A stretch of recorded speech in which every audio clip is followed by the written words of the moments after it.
Before we talk about a murder, before we talk about a courtroom, before we talk about a needle sliding into a man's arm on a cold February evening in Florida, we have to go back. Back to where this story really begins. Not in a grocery store, not in a courtroom, but in the childhood of a boy who never stood a chance. Melvin Trotter was born the product of rape. His biological father was never in the picture. His mother, overwhelmed and emotionally broken, could not give him what he needed most: stability, safety, and love. What Melvin got instead was neglect. What he got was abuse. What he got was a front-row seat to a kind of suffering that leaves marks on a child that no court, no jury, and no sentence can ever fully account for. By the time Melvin was 9 years old, the state of Florida had seen enough. He was removed from his mother's home and placed into foster care. But for Melvin, foster care was not a rescue. The violence followed him. The neglect followed him. The damage had already been done, and nobody was stopping it from getting worse. In school, Melvin was placed in special education classes. A former teacher would later testify, during a legal fight to save his life, that Melvin struggled deeply with learning. He could not keep up. He did not process information the way other children did. A clinical psychiatrist who evaluated him put it plainly in a report. Melvin Trotter was a slow learner with impaired common sense and a limited ability to consider the consequences of his own actions. The psychiatrist noted something else, something important. Melvin would not become violent unless he perceived the situation to already be violent. But there was one thing that could shatter his already fragile sense of reality entirely: cocaine. In the 1980s, crack cocaine tore through communities across America like a wildfire, and it found Melvin Trotter. By his mid-20s, he was consumed by an addiction that experts would later argue stripped away whatever thin layer of rational judgment he had left. He was a man already operating at the edge, and the drug pushed him over it. Now, on the other side of this story is a woman named Virgie Langford. And Virgie deserves to be spoken about with every bit of respect her life earned. She was 70 years old. She had owned and operated a small grocery store in Palmetto, Florida, for 5 decades. 50 years of showing up, serving her community, and building something real with her own hands. Her 4 children loved her deeply. They had been urging her, gently and persistently, to finally step away. The neighborhood had changed. It had grown dangerous. Even Virgie knew it. But Virgie Langford was not the kind of woman who walked away easily from what she had spent a lifetime building. She hadn't quite closed up shop yet. She was still there, still behind the counter, still holding on. That decision, that one final stretch of time before retirement, would cost Virgie Langford everything. On June 16, 1986, 2 lives that had never been meant to cross would collide inside a small grocery store in Palmetto, Florida. What happened in that store would set off a chain of events spanning nearly 4 decades. A murder, a trial, dozens of failed appeals, a debate that reached the highest court in the United States, and an execution that a Supreme Court justice publicly questioned even as she allowed it to proceed. This is that story. Stay with us, because what comes next will shake everything you think you know about justice in America. June 16, 1986, Palmetto, Florida. The afternoon sun was doing what Florida sun always does, pressing down hard on everything beneath it. It was a Monday, an ordinary Monday in a small, quiet neighborhood that had seen better days. Virgie Langford was in the back of her grocery store, doing what she had done thousands of times before. She was cutting meat. The same routine, the same hands, the same woman who had shown up to that store every single day for 50 years. She had no reason to believe that day would be any different. Melvin Trotter walked in. He was 25 years old, deep in the grip of a crack cocaine addiction that had hollowed out whatever sense of reason he may have once had. According to court records, he was not there to buy anything. He moved to the cash register and began helping himself. He grabbed approximately $100 in cash. He took food stamps. Quick, quiet, calculated, at least at first. But Virgie was not out front. She was in the back. And at some point, something shifted. The details of exactly what unfolded in those next few minutes have been debated, examined, and re-examined across decades of legal proceedings. What is not debated is the outcome. Virgie Langford was found on the floor of her own store, the place she had built with 50 years of her life. She had been stabbed 7 times. A truck driver entered the store shortly after and found her there. She was conscious. She was in pain. And despite everything she had just endured, Virgie Langford did something remarkable. She spoke. She told the truck driver she had been stabbed and robbed. She gave authorities details about her attacker before she was rushed into emergency surgery. 7 stab wounds, including 1 large abdominal wound that surgeons could not overcome. Virgie Langford died of cardiac arrest on the operating table. Before she died, she gave investigators something crucial. She described her attacker, and she mentioned something specific, something small, the kind of detail that only a woman sharp enough to run a business for 5 decades would notice and remember even through the shock of what had just been done to her. She told police her attacker had been wearing a Tropicana employee badge, and on that badge was a name, Melvin. Think about what that means for a moment. A 70-year-old woman stabbed 7 times, dying, and she still had the presence of mind to give investigators the name of her killer. That detail would become the first link in a chain of evidence that would eventually put Melvin Trotter on death row. Investigators moved quickly. Within 4 days of the murder, they had a name. They had a direction. And when they got to Melvin Trotter, the evidence waiting for them was impossible to ignore. A blood-stained T-shirt recovered from his home. A handprint, his handprint, lifted from a meat cooler inside the store. Physical evidence placing him at the scene, connecting him directly to the victim and to the violence. Melvin Trotter was taken into custody. He was 25 years old, a crack addict, a man with a prior felony conviction who had been on community control, a form of supervised house arrest, at the time of the murder. He had walked into that store, taken what wasn't his, and left a 70-year-old woman bleeding on the floor of the business she had loved for half a century. Comment below when you hear how the trial played out and what arguments were made in that courtroom. Do you believe justice was truly served? Because the answer is far more complicated than you might expect. 4 days. That is all it took for investigators to zero in on Melvin Trotter. In a case like this, that kind of speed can feel like justice moving swiftly. But speed and accuracy are not always the same thing. And as the years went on, questions began to surface, not about whether Melvin Trotter was at that store, but about who exactly he was, what exactly he was capable of, and whether the system that was about to judge him had taken the full picture into account. Let's start with what investigators had. The blood-stained T-shirt recovered from Trotter's home was a direct physical link to the crime scene. The handprint lifted from the meat cooler inside Virgie Langford's store matched Melvin Trotter. And then there was Virgie herself, a dying woman who, with extraordinary clarity, described her attacker and pointed investigators toward a name. These were not weak threads. This was a case built on physical evidence and a dying declaration from the victim herself. Melvin Trotter was indicted for first-degree murder. The legal machinery began to move. But here's where the picture starts to get complicated.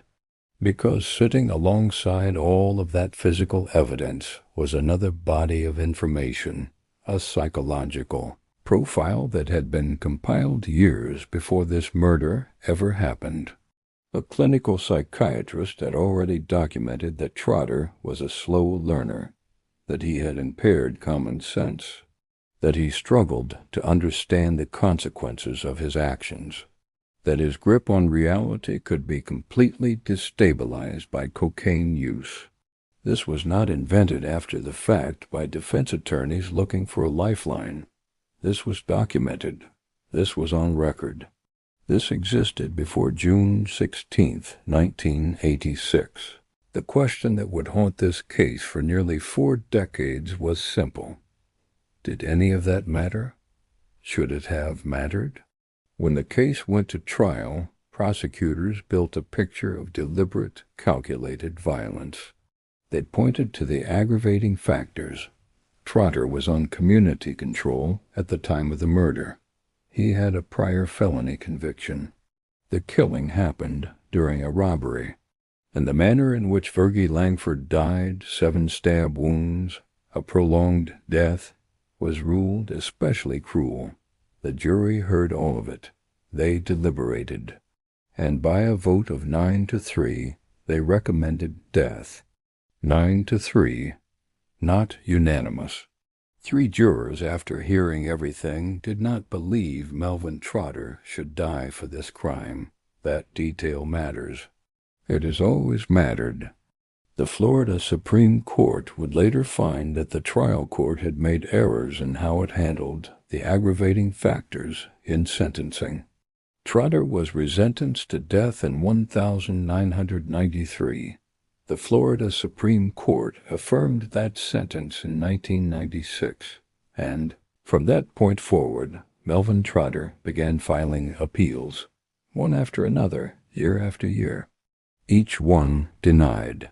Hit the like button if you cannot believe what was still to come, because the appeals process would eventually uncover something that reached all the way to the United States Supreme Court.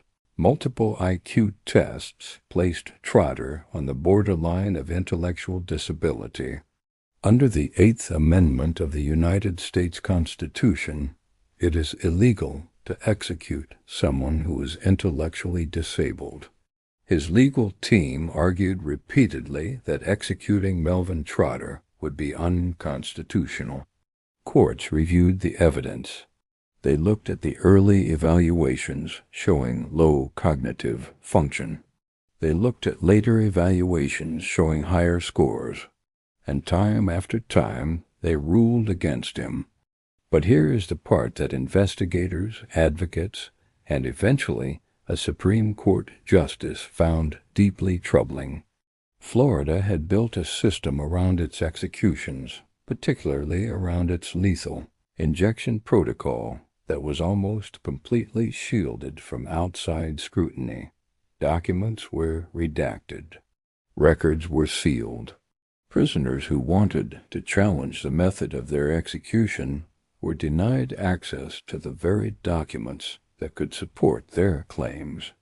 According to investigative reports, attorneys representing Trotter filed documents just days before his execution, alleging that Florida appeared to have used expired drugs in 7 executions carried out in 2025.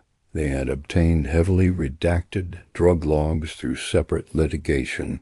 What those logs suggested was alarming, but because the records were so thoroughly blacked out, proving it definitively was nearly impossible.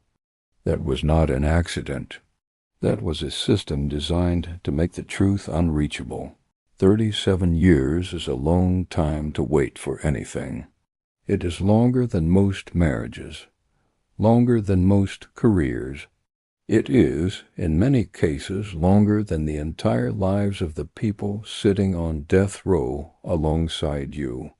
Melvin Trotter spent 37 years inside Florida State Prison, filing appeals, watching them get denied, and waiting for a system that had already made up its mind about him to change it. It never did. The legal battle that played out across those decades was not simple. It was not a single courtroom moment or one dramatic turning point. It was a grinding, exhausting, years-long war fought on multiple fronts simultaneously: intellectual disability claims, sentencing errors, constitutional challenges, and finally, in the weeks before his death, a direct challenge to the very method Florida intended to use to kill him. Let us go back to the sentencing first. When the jury voted 9-3 in favor of death in 1987, that split was significant. Under Florida law at the time, a unanimous jury was not required to recommend a death sentence. But the fact that 3 jurors looked at everything, the crime, the evidence, the man, and said, no, this man should not die, tells you something. It tells you this was not a case where the answer was obvious to everyone in that room. The Florida Supreme Court agreed that something had gone wrong at the sentencing phase. The trial court had mishandled the aggravating factors used to justify the death penalty. So Trotter was resentenced. In 1993, a new sentencing proceeding reached the same conclusion, death. The Florida Supreme Court affirmed it in 1996. 2 petitions were filed to the United States Supreme Court. Both were denied without comment. And so the appeals shifted focus. The most persistent and legally significant argument his attorneys would make over the following decades centered on intellectual disability. According to court transcripts, multiple IQ evaluations placed Melvin Trotter at or near the threshold that would legally classify him as intellectually disabled. In 2002, the United States Supreme Court ruled in Atkins v. Virginia that executing an intellectually disabled person constitutes cruel and unusual punishment, a direct violation of the Eighth Amendment. That ruling gave Trotter's legal team new ground to stand on. They stood on it for years. They presented the early evaluations.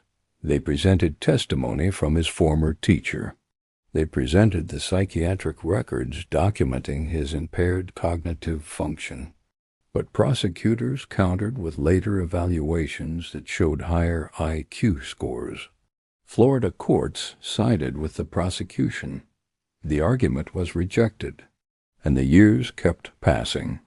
Subscribe now if you want to keep following cases like this one, because what happened in the final days before Melvin Trotter's execution is one of the most extraordinary legal moments in recent American history. In the weeks leading up to February 24, 2026, his attorneys filed urgent documents alleging that Florida had been using expired lethal injection drugs. They argued the protocol could cause unnecessary pain and suffering, that the execution could be, in their words, mangled. They demanded access to the drug logs. Florida resisted. The courts sided with Florida. The case reached the United States Supreme Court on the day of the execution itself, and the court voted to allow it to proceed. But Justice Sonia Sotomayor did something rare. She voted with the majority and then wrote a 4-page statement making clear she believed something was deeply wrong. She wrote that Florida had constructed an impossible trap for prisoners. The state was denying inmates access to the documents they needed to prove an Eighth Amendment violation, and then dismissing their claims for lack of evidence. According to her written statement, individuals facing execution should not have to guess whether the state is following its own protocol. She wrote that Florida had no legitimate reason to hide basic facts about how it was carrying out its executions, and she warned that by continuing to operate in secrecy, Florida was undermining both the integrity of its own process and potentially the Supreme Court's ability to ensure constitutional compliance. She said all of that, and then she let the execution happen anyway. February 24, 2026, Florida State Prison, Rayford, Florida. The curtain to the execution chamber went up at exactly 6 o'clock in the evening. Melvin Trotter, 65 years old, was strapped to a gurney. He had spent more than half of his entire life on death row. He had filed appeal after appeal. He had argued his innocence of the death penalty, if not the crime. He had watched the highest court in the land deny him twice, without a word of explanation. And on this evening, with roughly 50 people holding a vigil outside the prison walls, he was offered one final opportunity, a last statement. 2 minutes after the curtain rose, the drugs began to flow. Within approximately 60 seconds, Melvin Trotter began breathing heavily. His body twitched, then his movements slowed. The prison warden stepped forward and called his name. There was no response. A medic was brought in at 6:14 in the evening to check for vital signs. At 6:15, Melvin Trotter was declared dead. The curtain came down. Family members of Virgie Langford, who had been seated in the front row of the witness room, were escorted out. The media was led back to a staging area. Trotter's body was sent to the Alachua County medical examiner. He was cremated, and just like that, 37 years after a jury voted 9-3 to recommend his death, it was over. But the questions that surrounded this execution did not die with Melvin Trotter. If anything, they grew louder. Because what Justice Sotomayor had written just hours before, that extraordinary 4-page rebuke of Florida's execution process, was now sitting in the public record, impossible to ignore. As sitting Justice of the United States, Supreme Court had told the world that Florida was hiding what it was doing inside its execution chambers, that prisoners were being denied the documents they needed to challenge the process, that the state had constructed a legal trap with no exit. And then the execution happened anyway. That is not justice working the way it is supposed to work. That is something else entirely. Consider the full scope of what this case revealed. A man born into abuse and neglect, assessed by a psychiatrist before the crime as someone with impaired judgment and a fragile grip on reality, was sentenced to death by a non-unanimous jury. The sentencing was found to contain errors and had to be redone. Decades of intellectual disability claims were rejected not because the evidence was absent, but because later IQ scores outweighed earlier ones. And in his final days, his attorneys uncovered what appeared to be evidence that Florida had been using expired drugs in its executions, evidence the state refused to fully disclose. Archival records confirm that in 2025 alone, Florida executed 19 people. 19. That is more than any Florida governor has executed in a single year since the death penalty was reinstated in 1976. The previous record was 8. Governor Ron DeSantis more than doubled it. And the executions are continuing in 2026 with the same pace and the same secrecy. 2 more executions were already scheduled in Florida for March 2026. Billy Leon Kearse on March 3rd and Michael Lee King on March 17th. The machinery is not slowing down. What the Melvin Trotter case forces us to confront is not a simple question of guilt or innocence. Nobody disputes that Melvin Trotter was inside that store. Nobody disputes that Virgie Langford died because of what happened there. What this case forces us to confront is a deeper and far more uncomfortable question, one that sits at the very foundation of what a justice system is supposed to be. When a state executes a person using drugs that may have been expired in a process shielded from scrutiny, following a sentence handed down by a divided jury after decades of appeals that were denied in part because the prisoner couldn't access the evidence he needed, is that justice? Or is that something we have simply agreed to call justice because it is easier than looking directly at what it actually is? Virgie Langford deserved justice. She deserved it completely and without question. But justice for a victim and justice as a system are not always the same thing. And until we are willing to hold both of those truths at the same time, cases like this one will keep happening. The curtain will keep coming down, and the questions will keep going unanswered. Share this video. Share it because Virgie Langford's story deserves to be remembered.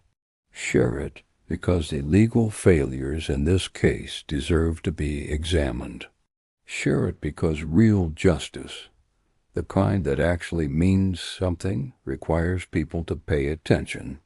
And subscribe to this channel because every single week we bring you real cases, real people, and real conversations about what justice in America actually looks like when you pull back the curtain